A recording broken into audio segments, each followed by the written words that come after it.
Bonjour à tous et bienvenue au cycle de webinaires Se développer et s'implanter en Suisse.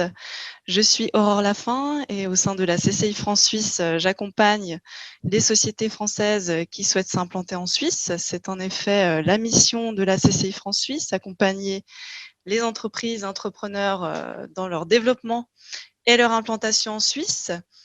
Comme vous le voyez effectivement sur la slide qui vient de s'afficher, ce sont plus de 1123 services rendus chaque année, plus de 1000 entreprises informées et renseignées chaque année. Au niveau du pôle implantation que je représente, ce sont plus de 10, voilà, une dizaine de sociétés accompagnées chaque année. On vous accompagne de A à Z dans votre projet, au départ dans l'ingénierie de votre projet d'implantation, sur tous les sujets clés d'une implantation. Donc, on se penche sur votre projet avec des experts, voilà, pour chaque domaine, que ce soit le juridique, le fiscal, comptable, les ressources humaines, thématique de ce jour. Donc, on vous accompagne de A à Z, donc dans l'élaboration de votre projet jusqu'à l'implantation de votre société, donc l'enregistrement au registre du commerce. Une fois donc votre société bien établie en Suisse, le réseau de la CCI France-Suisse peut vous aider dans votre développement, puisque nous sommes en effet le premier réseau d'affaires franco-suisse avec plus de 717 membres au total. Vous voyez à l'écran la répartition géographique de nos membres. Donc, ce sont chaque année plus de 50 événements que nous organisons pour favoriser les mises en relation, les synergies entre nos membres et donc le développement de vos affaires ici en Suisse. Voilà pour la petite parenthèse sur la CCI France-Suisse. Pour en revenir au cycle de webinaire qui touche gentiment à sa fin, puisque le webinaire d'aujourd'hui est le 12e sur un total de 13. On va aujourd'hui se pencher donc sur les ressources humaines à recruter, à gérer pour votre future implantation en Suisse. Pour traiter ce thème, j'ai le plaisir d'accueillir nos experts de ce jour. Je les remercie d'ailleurs. Monsieur Nikolai Herzog, qui est Senior Branch Manager chez Manpower Suisse. Monsieur Olivier Dunant, Maître Olivier Dunant, pardon, avocat associé et spécialiste en droit du travail auprès de l'étude Eversheds Sutherland. Je remercie également l'entreprise Patriarche dirigée par Monsieur Damien Patriarche qui nous fera l'honneur de partager son témoignage de sa récente implantation en Suisse, récente mais très dynamique. Et enfin, je remercie également notre partenaire et co-organisateur, le Swiss Business Hub, représenté aujourd'hui par Monsieur Michael Erlich. Avant de vous souhaiter de passer un excellent moment, je vais vous inviter à poser vos questions tout au long des présentations. Vous voyez en bas de l'écran un onglet Q&R. Donc, posez vos questions tout au long des présentations et on prend 10 minutes à la fin pour vous répondre. Je vois Mickaël déjà en ligne. Je lui passe sans tarder la parole pour introduire donc ce webinaire dédié aux ressources humaines. Excellent moment à tous. Oui, merci beaucoup Aurore et bonjour à tout le monde derrière l'écran. Je suis Michael Erlich, responsable de la promotion des investissements au sein du Swiss Business Hub France, section commerciale de l'ambassade de Suisse en France. Je souhaite tout d'abord remercier la CCI France-Suisse pour notre belle collaboration sur cet événement et les autres séries de webinaires sur le thème « Se développer et s'implanter en Suisse ». Dans le cadre de mon intervention, je souhaite évoquer en atout de la Suisse, ce sont à la fois ses talents et son innovation. Une fois votre société créée, ce sont en effet vos talents et l'écosystème de l'innovation qui vont permettre la réussite de votre projet en Suisse. L'INSEAD a publié en janvier 2020, ensemble avec le groupe ADECO et Google, le Global Talent Competitive Index, cet index qui a été lancé en 2013. Cet indice examine la compétitivité de 132 pays du point de vue des talents. Pour être en mesure de comparer les performances de ces 132 pays, le rapport utilise un indice composite qui est basé sur un modèle permettant d'évaluer les mesures et ressources mises en œuvre permettant de développer le capital humain sur la base de 4 sous-catégories que sont les conditions cadres des affaires, la capacité d'attraction des talents, la capacité de développement des talents et la capacité de rétention des talents. Le Global Talent Competitive Index évalue aussi les performances des mesures mises en œuvre sur la base des compétences, avec 2 catégories de compétences, les compétences techniques de la force de travail et les compétences nécessaires pour l'innovation et l'entrepreneuriat. L'indice est calculé sur la base d'une moyenne simple de ces 6 sous-catégories qui comprend tout 70 variables. Il prend un score entre 0, qui est la plus mauvaise performance, et 100, qui est la meilleure performance. Image suivante, s'il vous plaît. Et pour la 7e fois consécutive, la Suisse arrive en première position de ce classement. Elle est suivie des États-Unis, de Singapour et de la Suède. Image suivante. Donc, vous voyez ici le résultat de cet indice. Alors, comment expliquer quels sont les facteurs clés qui placent la Suisse leader en termes de talent? Je souhaiterais ici évoquer quelques raisons qui font la particularité de la Suisse. Slide suivant. La Suisse est tout d'abord le pays de l'apprentissage. En effet, la Suisse développe un système éducatif assurant l'intégration des jeunes sur le marché du travail. 2 jeunes sur 3 suivent une formation professionnelle après l'école obligatoire, ce qui permet de trouver une main-d'œuvre bien formée, que ce soit à la fois des ingénieurs hautement qualifiés, mais aussi des techniciens très performants. La Suisse, c'est aussi une formation de qualité. En effet, haute école, université et écoles polytechniques fédérales ont vu leur reconnaissance internationale accrue, et cela aussi a contribué à convaincre les jeunes talents étrangers à choisir la Suisse pour y étudier. En effet, l'école polytechnique fédérale de Zurich est la meilleure université d'Europe continentale. C'est ce que révèle le dernier classement de Shanghai. 4 autres universités suisses se classent dans le top 100. La Suisse, c'est aussi le pays de la recherche. La Suisse a investi 22,6 milliards de francs en recherche et développement en 2019, ce qui représente 3,4% de son PIB. En comparaison internationale, la Suisse est l'un des pays qui dépense le plus par rapport à son PIB. Cette possibilité que la Suisse offre aux talents de trouver des financements dans leur activité de recherche et développement est aussi un facteur clé qui explique en quoi la Suisse est un vivier de talents. Vous l'avez compris, la Suisse est un pays innovant et je souhaiterais partager avec vous une initiative qui témoigne de cet esprit d'innovation propre à la Suisse et j'aimerais vous amener dans l'espace puisque, en effet, une start-up ClearSpace propose de nettoyer l'espace. C'est un vrai sujet. Il y a près de 2000 satellites aujourd'hui qui sont opérationnels et plus de 3000 hors d'usage actuellement dans l'espace. La question des déchets spatiaux se pose avec l'usure à l'occasion des collisions, lors d'explosions. Ces objets se désagrègent en morceaux de différentes tailles. L'Agence spatiale européenne estime que l'espace en contient actuellement plus de 34 000 mesurant plus de 10 cm. Et ClearSpace s'attaque aux satellites défaillants et la prolifération de débris dans l'espace avec l'aide d'InnoSuisse, qui est l'agence suisse pour l'encouragement de l'innovation. Cette start-up de l'EPFL développe une technologie basée sur l'intelligence artificielle capable d'approcher et de capturer ces résidus. Le but est d'en faire un modèle commercial viable sur le long terme. Alors, en tant que dirigeant d'entreprise, il est important de pouvoir se projeter sur le long terme. Et comme vous avez pu le voir au travers de ces exemples-là, la Suisse peut vous offrir les conditions pour innover et vous développer sereinement. 1500 entreprises françaises sont déjà implantées en Suisse. Si vous avez un projet d'implantation, n'hésitez pas à nous contacter. Le service de promotion et d'investissement du Swiss Business Hub est là pour la porte d'entrée officielle pour créer votre entreprise en Suisse. Nous proposons aux entreprises françaises un accompagnement gratuit et sur mesure. Ce service est proposé en particulier aux entreprises françaises technologiques spécialisées dans les principaux secteurs sources d'innovation de la Suisse, que sont l'intelligence artificielle, la médecine personnalisée, l'industrie 4.0, la robotique et les drones, la blockchain, la fintech, la cybersécurité et les biotech. Pour ce faire, nous informons les entreprises qui souhaitent s'implanter en Suisse sur l'écosystème suisse de l'innovation et les secteurs clés. Nous les conseillons sur comment réussir en Suisse et la culture des affaires et nous les mettons en relation avec les agences de développement économique des cantons et l'écosystème de l'innovation en Suisse. Le Swiss Business Upfront, c'est la section commerciale de l'ambassade de Suisse et on est là pour, comme vous l'avez compris, vous aider à réussir en Suisse. Vous avez mes coordonnées ici qui se sont affichées. N'hésitez pas à me contacter par la suite de ce webinaire. Je suis évidemment à votre disposition pour répondre à toutes vos questions à la fin de ce webinaire. Et merci encore pour votre écoute et à très vite, j'espère.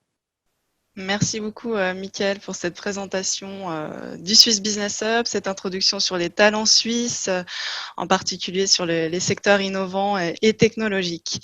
Eh bien, maintenant, pour aborder la thématique de ce jour, donc gérer et recruter vos ressources humaines dans le cadre d'une implantation, je passe sans tarder la parole à Monsieur Nikolai Herzog, qui représente donc Manpower Suisse. À toi la parole, cher Nikolai. Merci beaucoup Aurore. Bonjour à toutes et à tous. Je suis très heureux de passer un petit moment avec vous pour vous parler effectivement donc de la gestion des ressources humaines. Alors c'est un vaste sujet, j'ai 10 minutes devant moi. Je vais tâcher de faire au mieux, hein.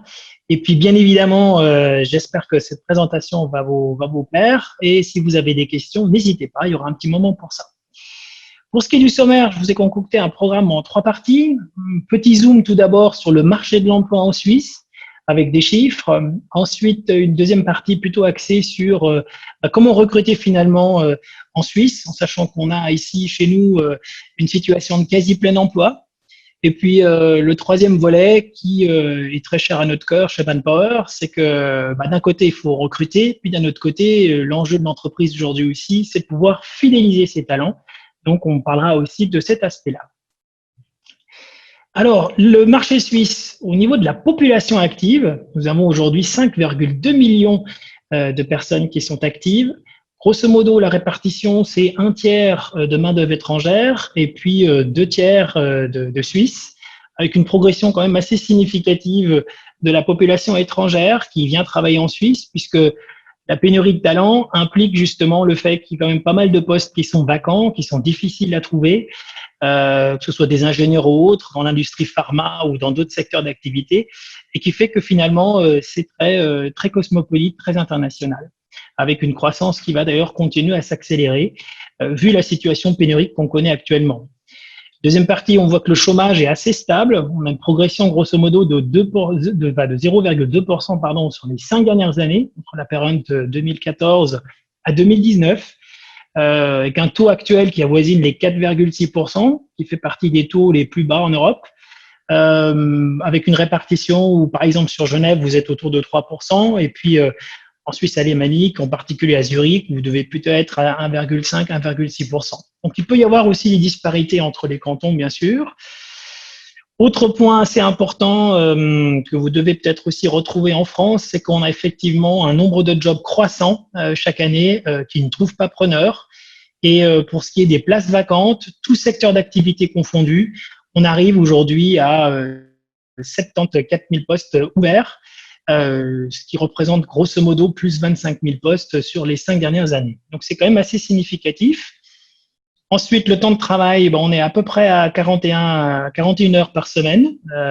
Et puis, pour ce qui est du salaire moyen mensuel, selon mes dernières statistiques, le salaire moyen en Suisse se situe autour de 6 103 €, autrement dit autour de 6 502 francs brut mensuel. Ici, quelques indicateurs sur en fait la situation de l'emploi avec un comparatif en fait 2018 et 2019. Donc on est durant la période un petit peu avant le Covid. On voit effectivement qu'il y a une évolution significative de la pénurie de talents, dans le sens où le nombre de postes vacants effectivement s'accélère. On voit ça sur effectivement les histogrammes de gauche. Entre 2018 et 2019, il y a aussi une forme d'accélération en fait du nombre d'entreprises aujourd'hui qui ont du mal à trouver des personnes. Dans le secteur secondaire, en 2018, 4 entreprises sur 10 avaient du mal à embaucher. Aujourd'hui, on est quasiment à une structure sur 2, en fonction un petit peu des secteurs ou des industries qu'on souhaite analyser. Dans le secteur tertiaire, c'est un peu plus stable, mais grosso modo, on est toujours à peu près sur une entreprise sur 3 qui conserve de grosses difficultés à trouver les bonnes personnes. Et puis sur la partie droite, on voit effectivement que l'indicateur des prévisions d'évolution d'emploi a tendance effectivement à ralentir, donc ce qui fait qu'il y a moins de croissance de nouveaux postes et qu'on est effectivement vers une forme de ralentissement de la croissance par rapport à cela. On peut passer au slide suivant. Alors, les tendances pour 2020, et si on fait un peu un comparatif sur les dernières années, 2015, par rapport au nombre d'emplois, était plutôt un bon millésime. 2016, année beaucoup plus compliquée, en particulier, je Je pense à l'horlogerie, qui a quand même pas mal souffert en 2016. Et puis 2017, 2018 et jusqu'à la fin du premier semestre 2019, on voit une nouvelle forme d'embellie, je dirais, au niveau du marché, avec grosso modo de bons millésimes, avec une belle croissance. Et puis depuis janvier de cette année, on voit effectivement à nouveau une forte décélération effectivement du volume d'emploi, et avec des indicateurs prévisionnels justement liés à la situation du Covid qui pour l'instant sont, on va dire, compliqués. Alors, d'un côté, on voit qu'il y a un volume d'embauche qui est en baisse, mais en même temps, il y a quand même pas mal de secteurs d'activité qui, malgré le Covid, ont quand même progressé, d'accord ? Donc, il y a pas mal d'industries, pas mal d'entreprises, pas mal de secteurs d'activité qui restent très dynamiques, ce qui me laisse penser que finalement, la Suisse reste une économie solide, avec un tissu de PME qui est dynamique, avec une stabilité financière. Par rapport aussi au Covid, on voit que la crise sanitaire a été bien maîtrisée et que même si aujourd'hui, d'une manière ou d'une autre, l'ombre d'une seconde vague plane, on estime quand même que le redémarrage a eu lieu, que tout est ouvert et qu'il faut effectivement reprendre le travail sous une forme de normalité différente par rapport à la période d'avant le Covid, mais quand même avec pas mal de secteurs comme la pharma, le bâtiment, le retail alimentaire, la logistique, la santé, la chimie, qui sont quand même des secteurs d'activité qui affichent une belle croissance cette année, malgré une situation économique compliquée. Alors du coup, pour recruter en Suisse, c'est un formidable défi pour les entreprises qui souhaitent s'implanter, parce que il faut essayer de trouver des profils adéquats, alors que la plupart des profils qu'on recherche sont potentiellement en poste. Il y a beaucoup de trentenaires, de quadras, de quinquadres, notamment pour ne citer que, qui sont aujourd'hui en poste. Donc peu de personnes disponibles. Faut maîtriser le clivage multiculturel suisse, puisque comme vous le savez, on parle plusieurs langues ici, en particulier le suisse-allemand et l'allemand. Et effectivement, tout ne peut pas se faire uniquement en français. Construire un business plan, même si on a quelques affaires déjà en Suisse et qu'on souhaite implanter une structure, c'est pas toujours évident à faire des prévisions justes, d'autant plus qu'on a effectivement une structure de salaire ici en Suisse qui est plus élevée, donc d'où la nécessité aussi d'impacter un petit peu tout ça dans vos business plans. Et puis enfin, un autre point qui me paraît aussi essentiel, et je le fais depuis maintenant une vingtaine d'années, c'est aussi d'essayer de trouver d'être un petit peu le partenaire de l'entreprise, permettre à l'entreprise de trouver, on va dire, un partenaire RH qui va lui permettre effectivement de durablement s'implanter sur le marché suisse. Et ça aussi, c'est pas des choses qui s'improvisent, donc c'est important là aussi de bien vous faire accompagner par rapport à ça. Alors ici, quelques recommandations, quelques questions clés, je dirais, qui sont toujours un petit peu intéressantes de se poser au regard un peu du marché suisse. Définir ses postes en tenant compte des spécificités suisses me paraît essentiel. C'est vrai qu'il y a des compétences techniques à trouver, il y a des qualités humaines à trouver, il y a des diplômes pour lesquels il n'y a peut-être pas toujours les mêmes équivalences entre la France et la Suisse. Donc, à voir dans quelle mesure c'est vraiment essentiel. Les critères de langue en fonction de votre lieu d'implantation et puis aussi de la typologie de business que vous souhaitez développer. Est-ce que l'allemand finalement est important, le suisse allemand ou pas? Quel est le niveau de seniorité? Quel est le package salarial qu'on peut aussi envisager? Le deuxième point très important aussi, c'est souvent un petit peu la question qu'on me pose quasiment à 99%, c'est le choix un petit peu du futur collaborateur. Est-ce qu'on fait finalement une promotion en interne d'une personne, par exemple, qui serait sur Lyon, qui a déjà initié un petit peu de business sur Genève, et est-ce que finalement cette personne-là a la légitimité pour devenir le futur patron ou la future patronne de la filiale suisse? Ou est-ce qu'il ne conviendrait pas plutôt de prendre quelqu'un de local, quelqu'un qui vient peut-être de votre écosystème et qui du coup aurait aussi la légitimité linguistique et business finalement aussi pour vous assurer donc la pérennité de votre développement en Suisse. Et puis enfin, le troisième point qu'il ne faut pas négliger, c'est aussi finalement le lieu d'implantation de votre future filiale. C'est vrai que nous, chez Manpower, on fait pas mal d'études là-dessus. Au-delà de l'aspect fiscal, est-ce que finalement l'endroit que vous avez préconisé en termes d'implantation, est-ce que c'est finalement le meilleur endroit, notamment au regard du bassin d'emploi et de vos besoins en recrutement futur? Alors, d'un côté, il faut recruter, et puis d'un autre côté, il convient aussi de garder finalement ces ressources. Et en cette situation de pénurie, de situation de quasi plein emploi, il est important aussi d'être proche de ses collaborateurs pour éviter en quelque sorte une forme de fuite en avant des bons éléments que vous avez dans vos équipes. Et en discutant un petit peu avec les candidats qui sont sur le départ chez leur employeur actuel ou avec des clients qui ont besoin de remplacer rapidement quelqu'un, je vous propose finalement d'étudier un petit peu ces 7 points qui poussent finalement dans la majeure partie des cas les talents à quitter l'entreprise. Alors en un, on cite assez souvent effectivement un manque d'écoute de la part de la hiérarchie, un changement trop radical du management lorsque finalement des sociétés se font racheter ou fusionnent, le fait de se sentir moins utile dans une organisation, l'impression de stagner un poste sans perspective, l'ambiance de travail qui se dégrade soudainement, la rémunération, qui n'est pas forcément en Suisse toujours le premier point pour vouloir changer, mais qui reste quand même un critère de motivation.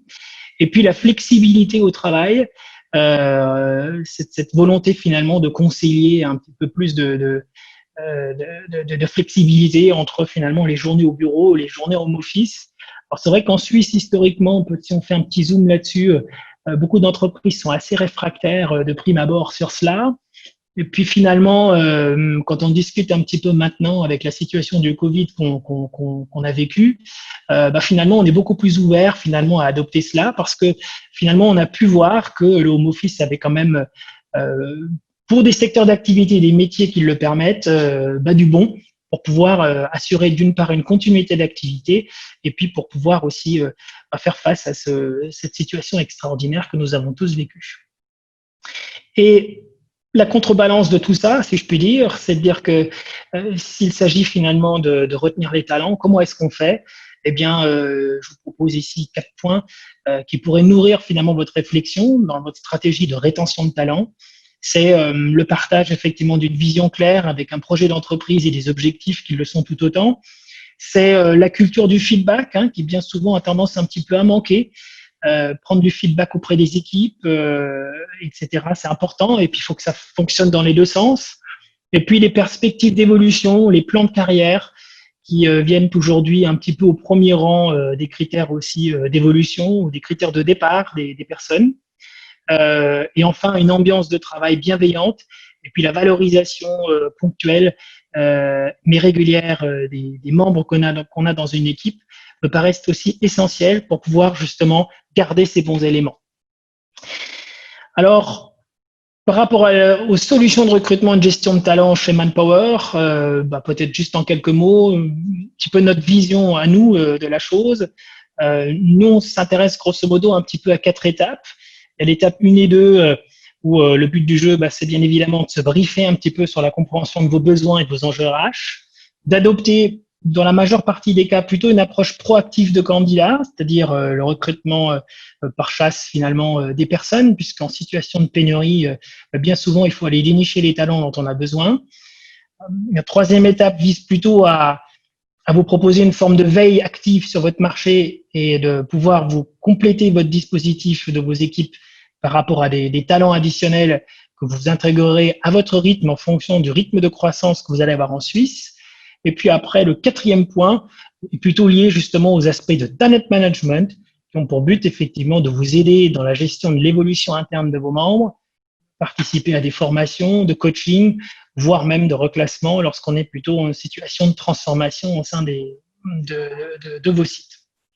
Et pour ça, nous avons 3 marques. On a Manpower, Experis et puis la partie Talent Solution pour vous accompagner.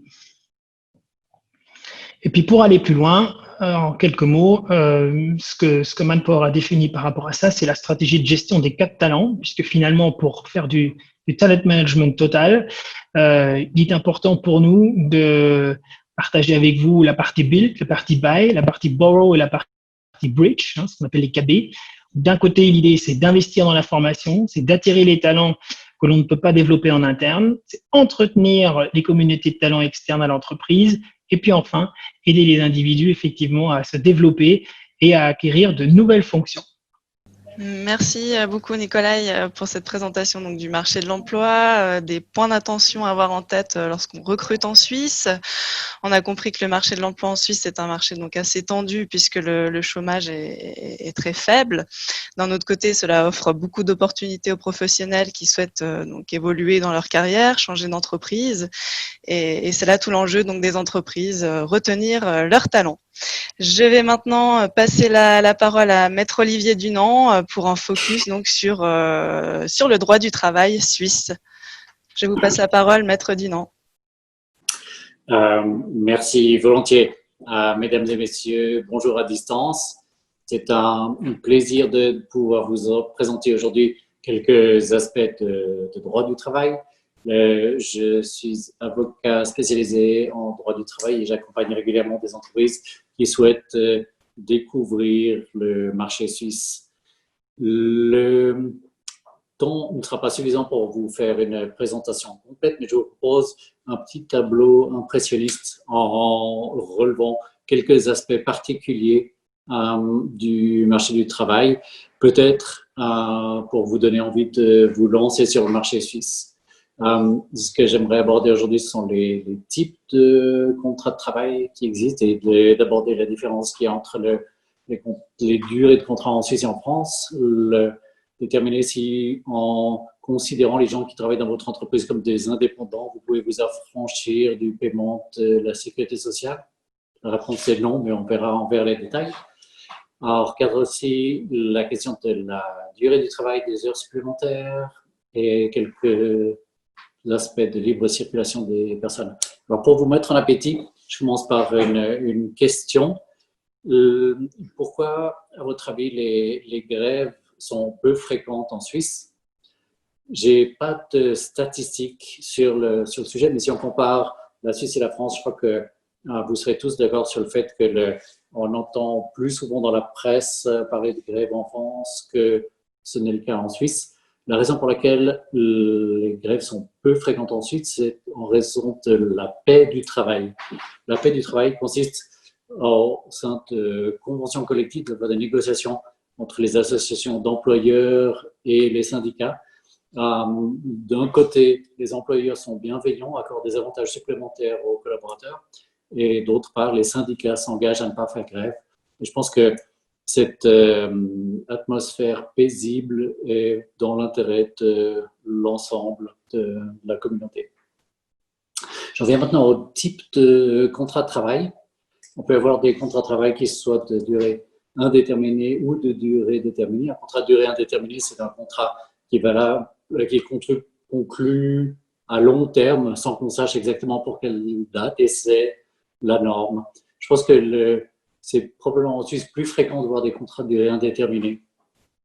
Le contrat de durée déterminée, selon ma recommandation, est à éviter absolument, parce que si vous vous engagez en droit suisse à avoir quelqu'un à votre disposition pendant 3 ans et qu'après une année, vous remarquez que ça ne marche pas, vous serez obligé de payer la personne jusqu'à la fin des 3 ans, même si vous lui demandez de quitter l'entreprise. Donc, ce n'est pas l'équivalent du CDD que vous pouvez avoir en France et je vous recommande de l'éviter.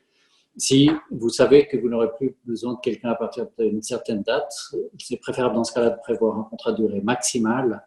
Le contrat de durée maximale serait par exemple de dire j'aurai besoin au maximum de vos services jusqu'à fin 2021 et s'il y a des changements, s'il y a une nouvelle vague de l'épidémie de Covid, dans ce cas-là, ça vous permet de réduire la voilure.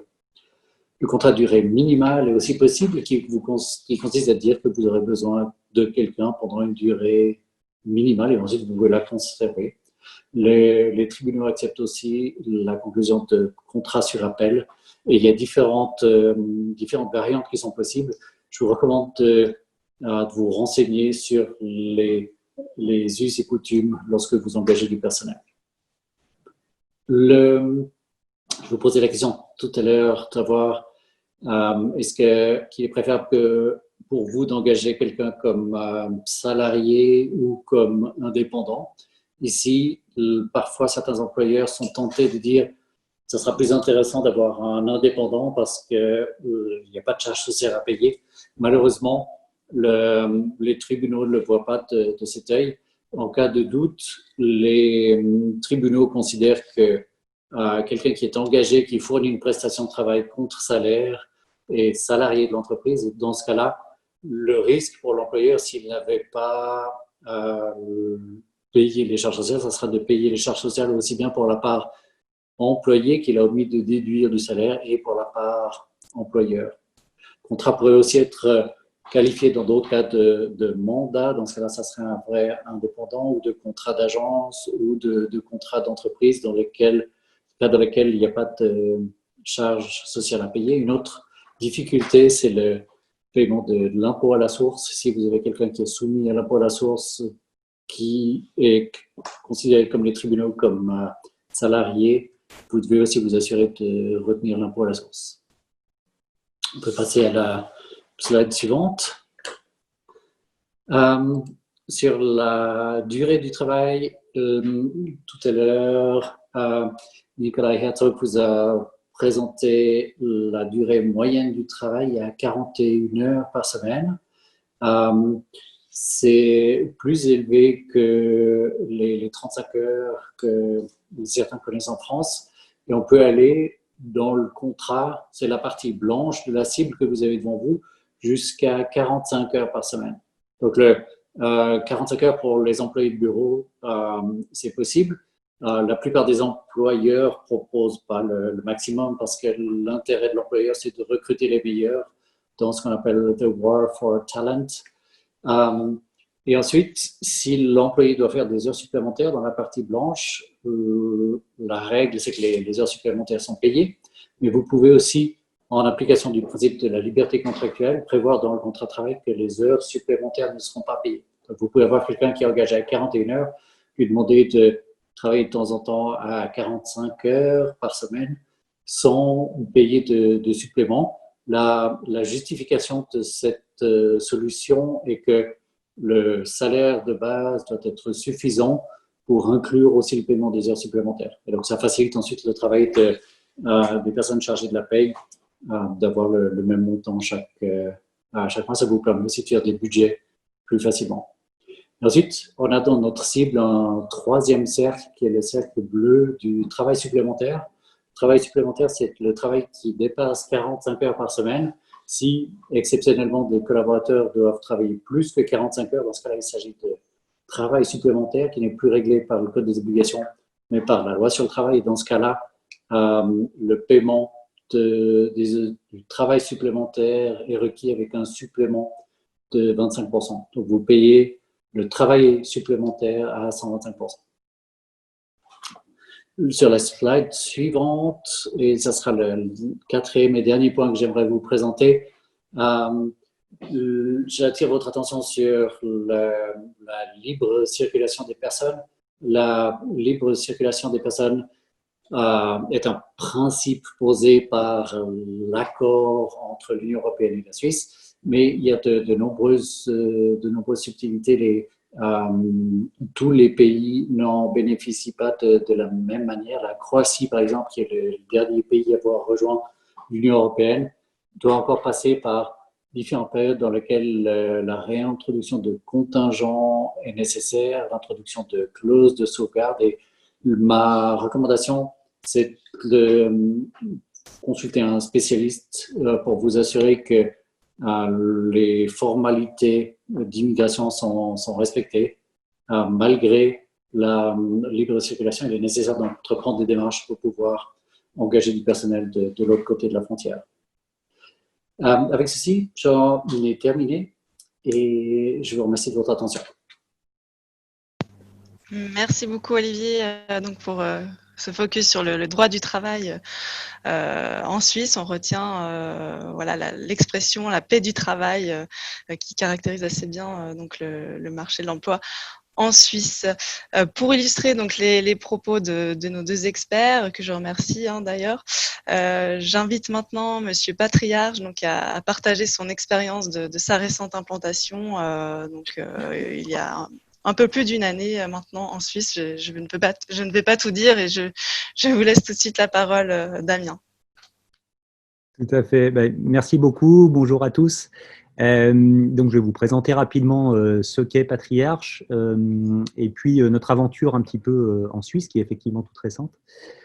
Donc, Patriarche est une agence d'architecture qui a été fondée par mon grand-père en 1960, qui aujourd'hui connaît un développement très important, puisque nous sommes 450 salariés actuellement. Une équipe très jeune, puisqu'on a 34 ans de moyenne d'âge, donc moi je fais partie des dinosaures.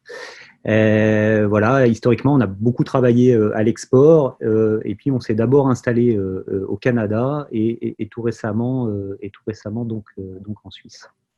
On peut passer à la slide suivante. Notre approche de l'architecture est un petit peu iconoclaste, on va dire. On appelle ça, nous, l'architecture augmentée, c'est-à-dire qu'on conçoit que l'architecte ne peut rien tout seul et il a besoin de beaucoup d'autres métiers pour pouvoir faire son métier correctement, pour pouvoir construire. Donc, ça commence très en amont avec de l'urbanisme et on va même jusqu'à exploiter des espaces, notamment avec une filiale de coworking, de corp-working. On a même un restaurant comme filiale en interne. Et donc, c'est fort un petit peu de ça qu'on a voulu se développer. Donc, passer à la slide suivante. Toujours avec ce regard de l'innovation. Donc, on a en interne un laboratoire qu'on appelle Laboratoire des pratiques émergentes qui étudie comment évolue la société, le travail, la santé, l'industrie, etc. Et comment tout ça peut avoir un impact sur la manière de concevoir de l'architecture. Donc, c'est l'année dernière, on avait depuis quelque temps le projet de se développer en Suisse avec cette grande compétence interne sur le domaine des laboratoires et de la recherche. Il se trouvait qu'on travaillait aussi avec Herzog et de Meuron, qui sont des architectes connus mondialement, qui sont installés à Bâle. On était en compétition sur le concours de l'aéroport de Bâle. Bâle se trouvait être un des hauts lieux de l'implantation de laboratoires pharmaceutiques. Donc, on s'est dit, bon, allez, on va se développer comme ça, de manière organique. Donc, on a choisi en interne 2 salariés qui étaient moteurs et qui avaient envie de s'expatrier, qui sont partis s'installer à Bâle pour pouvoir développer l'agence d'une manière organique. On peut passer à la slide suivante.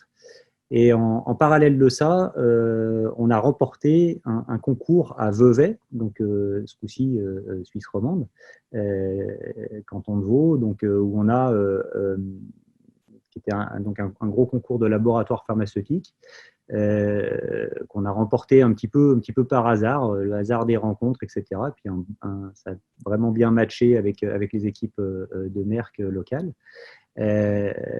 Donc, il a fallu qu'on s'organise très rapidement pour pouvoir répondre à cette demande. Donc, notre premier réflexe a été de choisir un sous-traitant local. Il se trouve que comme on avait déjà initié des contacts via la CCI sur le marché local, etc., on connaissait un architecte installé à Gland, donc qui très rapidement a intégré notre équipe pour nous apporter le support réglementaire, administratif, de la connaissance de comment faire un projet en Suisse. Donc ce projet est important, hein, parce que c'est 80 ou 100 millions d'euros de coûts de construction, donc un très gros projet à développer. Et puis, ça s'est tellement bien passé avec notre associé suisse, qui lui se rapproche de la retraite petit à petit, donc il voulait prévoir un petit peu la suite. Donc, on a fini par finalement racheter cette agence qui s'appelle Zimmermann, ou qui s'appelait Zimmermann, puisque nous l'avons fusionnée avec notre agence suisse qui était en train de se développer à Bâle. Donc, ça a fortement accéléré l'aventure. Donc, chez Zimmermann, il y avait 7-8 salariés, ses propres projets, etc. Et donc, nous, on arrivait avec ce projet de Merck, nos références, la volonté de se développer à Bâle. Donc, ça nous a permis d'accélérer et de continuer avec du recrutement propre et une croissance organique sur cette base-là.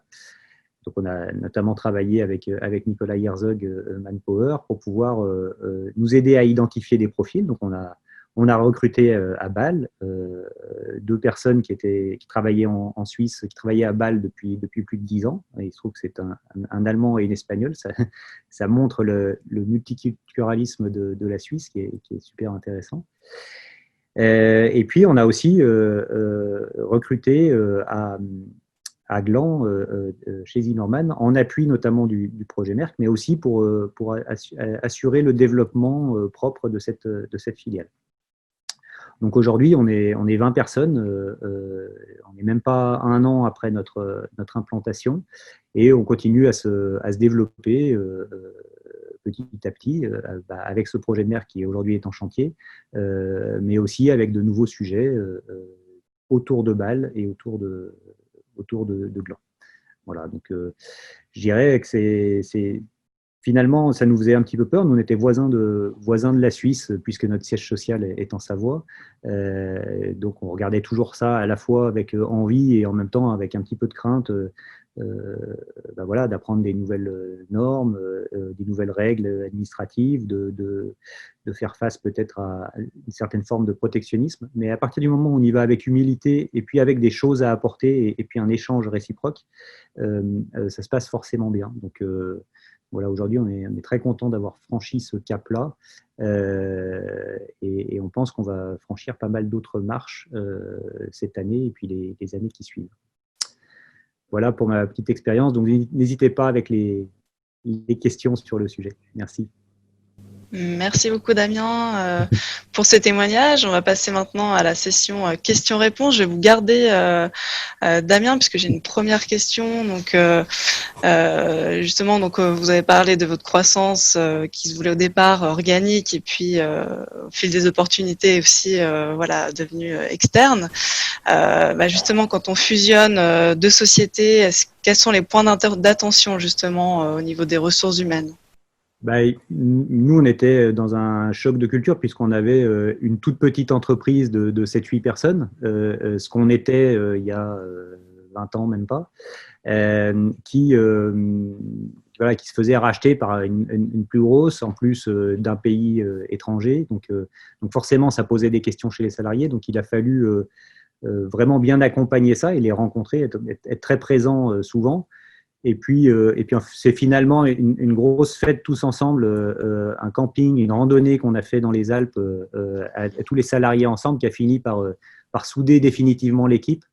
Et du coup, à partir de ce moment-là, c'était beaucoup plus facile. Ils ont vu que les valeurs étaient communes et que tout roulerait. Donc, je dirais que c'est ça. Il faut passer du temps avec les gens et forcément, il faut rassurer énormément sur nos volontés et pourquoi on fait ça, donner du sens. Merci Damien. Écoutez, cette question, j'aimerais également la poser à Maître Dunant. Quand on fusionne 2 sociétés, alors là, on a compris que les rapports entre les 2 cabinets d'architectes étaient plutôt cordiaux. Mais pour des sociétés qui ne se connaîtraient pas spécialement, est-ce qu'il y a des points d'attention quand on reprend les salariés d'une entreprise? Alors, volontiers. Dans le cadre de rapprochement ou d'opération de fusion-acquisition, la question des ressources humaines est clé pour s'assurer que la chimie fonctionne. Et j'aimerais attirer votre attention sur 3 points en particulier. Vous devez prendre en compte les conventions collectives qui s'appliquent dans la branche et qui prévoient des obligations particulières qui vont parfois plus loin que le minimum légal. Il y a des particularités de la branche. Si on prend la branche horlogère, par exemple, il y a durant 2 semaines au mois d'août les vacances horlogères où toutes les entreprises sont fermées en application de la convention collective. Et donc, c'est un point à prendre en compte.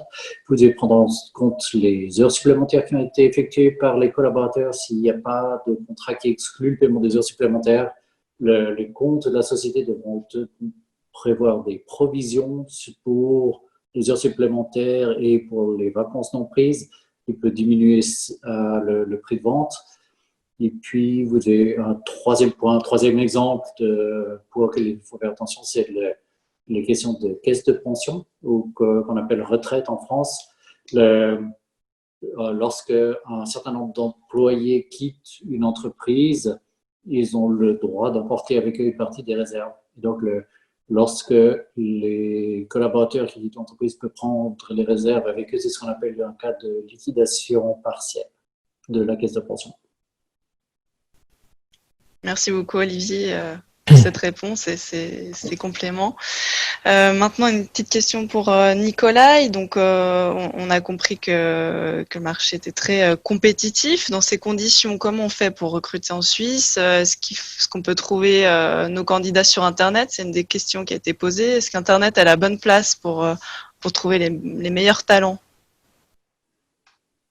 Alors, Internet livre partiellement, on va dire, son volume de candidats. On va dire que globalement en Suisse, ce qu'il faut noter, c'est que peut-être en comparaison par rapport au marché français, on a finalement assez peu accès en tant qu'entreprise, je dirais, à des bases de données spécialisées dans lesquelles on va pouvoir dénicher des profils. Donc, il y a un choix de support assez limité. En même temps, il y a bien évidemment l'avènement des réseaux sociaux, avec notamment LinkedIn, Xing pour la partie peut-être plus germanophone. Ça apporte, j'allais dire, son lot de candidats, mais globalement, la chasse de tête et la recherche de candidats de manière proactive, surtout en situation de chômage comme celle qu'on vit actuellement, reste quand même je dirais la technique la plus efficace pour vraiment avoir suffisamment de choix au niveau des profils. Et justement, vous aviez également posé la question dans votre présentation en y répondant partiellement, mais est-ce que c'est un bon réflexe pour une entreprise française qui vient en Suisse de prendre son personnel français et de le transposer en Suisse pour son développement? Oui, dans le sens où ça constitue en quelque sorte un peu le bras armé de l'entreprise, puisque on connaît la culture, on connaît le mode de fonctionnement, on est proche de la direction, et puis c'est un gage de confiance et une possibilité de faire évoluer un talent dans le cadre d'un nouveau challenge. Je dirais les limites et c'est les points de vigilance, je dirais, par rapport à ça, c'est vraiment de bien peser la dimension multiculturelle et de se dire que effectivement la Romandie a ses particularités aussi. Si la personne ne parle pas, je dirais, l'allemand, ça assez rapidement peut être amené finalement à générer des limites en termes de développement, puisque je rappelle que la Suisse romande, en fonction un petit peu des secteurs d'activité qu'on analyse, c'est 20-25% du marché, et puis le reste, c'est plutôt la Suisse alémanique. Donc c'est important de peser le pour et le contre au niveau de la dimension multiculturelle, et puis aussi par rapport à la rapide prise en compte, je dirais, du clivage multiculturel et des us et coutumes, si je puis dire, suisses. Ma réponse est assez claire, c'est que d'un côté, ça peut être une opportunité, mais ça dépend du poste. Et d'un autre côté, je pense que c'est aussi important de ne pas négliger des profils locaux qui, certes, vont avoir justement cet ancrage suisse, mais qui, du coup, auront aussi besoin de comprendre comment une entreprise française fonctionne. Donc, je pense que au-delà de la connaissance des marchés, c'est surtout l'agilité, la personnalité, la capacité d'adaptation, je pense, qui sont importantes.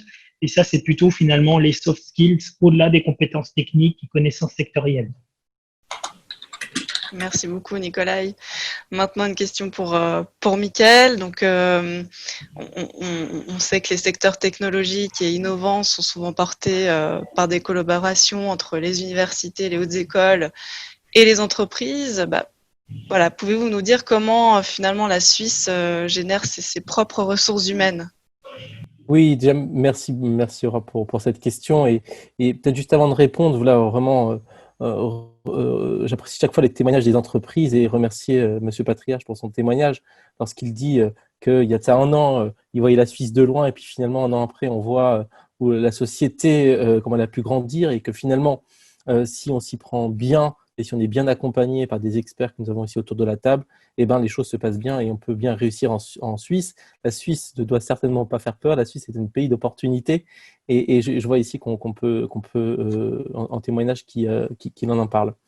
Une particularité de la Suisse, comme je disais dans ma brève présentation, c'est qu'à la fois ça forme des ingénieurs, mais aussi du personnel hautement qualifié. Il y a beaucoup d'apprentissage en Suisse. Donc, on peut trouver des talents relativement jeunes qui sont qualifiés puisqu'ils ont dès le plus jeune âge en pied dans l'entreprise et en pied dans la formation. Et c'est un petit peu cette particularité-là, l'apprentissage, qui fait que la Suisse permet de trouver des talents de qualité et également cette culture du transfert de technologie entre les centres de recherche, les écoles polytechniques et le secteur privé qui permet vraiment cette collaboration pour pouvoir passer rapidement du monde universitaire avec un produit commercialisable. Et c'est en cela que venir en Suisse, on peut s'appuyer sur cet ensemble d'écosystèmes d'innovation qui permettra justement de réussir.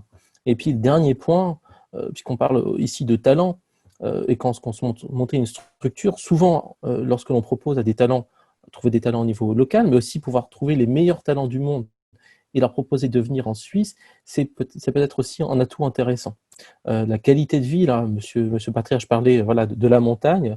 Je pense que la qualité de vie, c'est aussi un aspect important, et surtout lorsqu'on souhaite attirer des talents. Et la Suisse peut offrir aussi ces conditions et cette qualité de vie importante, notamment lorsqu'on souhaite développer et retenir les talents.